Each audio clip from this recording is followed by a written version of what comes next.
Je vais maintenant appeler Gérard Chalian, qui va nous parler de la situation géostratégique à la fois au Rojava, en Turquie et dans le nord de l'Irak. Bonjour, je suppose qu'on m'entend correctement, ça va? Oui. Bien. Bon, le problème kurde, il traîne depuis plus d'un siècle. Ça démarre immédiatement après la guerre de libération menée par Mustafa Kemal pour sauver la Turquie du désastre de l'Empire ottoman. Et il va leur annoncer que la Turquie est le pays des seuls Kurdes, alors qu'ils avaient combattu côte à côte contre les Grecs, par exemple, et d'autres. À partir de là, il y a une négation, en quelque sorte, de la personnalité kurde en Turquie. Ce n'est pas seulement le cas dans ce pays-là. Il se trouve que les Kurdes, sont un peuple que l'histoire a séparé en 4 parties. Une partie en Iran, relativement importante, une partie en Syrie, moins importante, une partie considérable en Turquie, et une 4e qui se promène toujours dans ce Moyen-Orient où il y a une chose certaine, tous les États sont d'accord pour les brimer, chacun à sa façon. En Iran, il y a des droits culturels minimums, parce qu'on estime que, ma foi, comme de toute façon, ils ne sont pas chiites, il faut leur laisser un peu respirer. En 1937, ils ont fait un accord en disant si l'un de nous est mis en danger par les Kurdes, les autres nous portent secours. En d'autres termes, la répression est généralisée.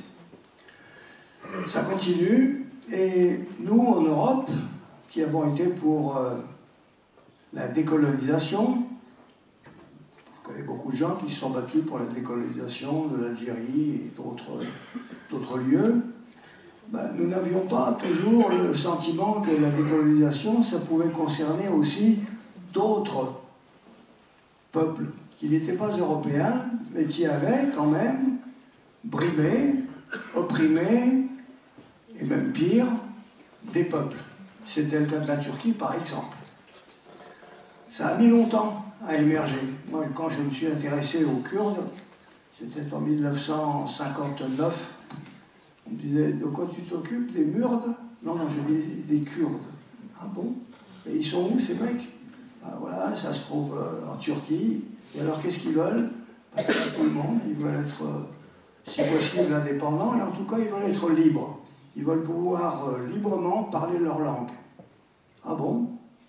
Et alors, ça a été une longue bataille pour faire émerger cette question kurde de la nuit complète jusqu'à, effectivement, la une, à plusieurs reprises, avec des gens qui se sont battus, comme en Irak, avec le vieux Barzali, avec des gens comme Abdelrahman Rassemlou, qui se sont battus en Iran contre Khomeini pour dire nous, on existe, qui se battent aujourd'hui en Syrie pour survivre dans ce qu'on appelle le Rojava, qui continuent en Turquie à se manifester, et en définitive, malgré les capacités répressives tout à fait remarquables des autorités turques, de leur armée, disciplinée, solide, quel que soit le régime, la question kurde n'est pas résolue. Les Kurdes sont là.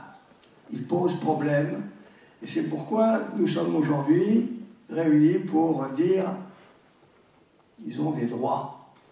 Ils ont le droit de vivre libre comme la plupart des gens. Voilà. Donc la situation est très compliquée. Ils ne vont pas devenir indépendants et réunis. Je pense que là, il ne faut pas rêver. Nous sommes dans un univers où bousculer les frontières, c'est extrêmement difficile, sauf lorsqu'on est véritablement de très loin le plus fort.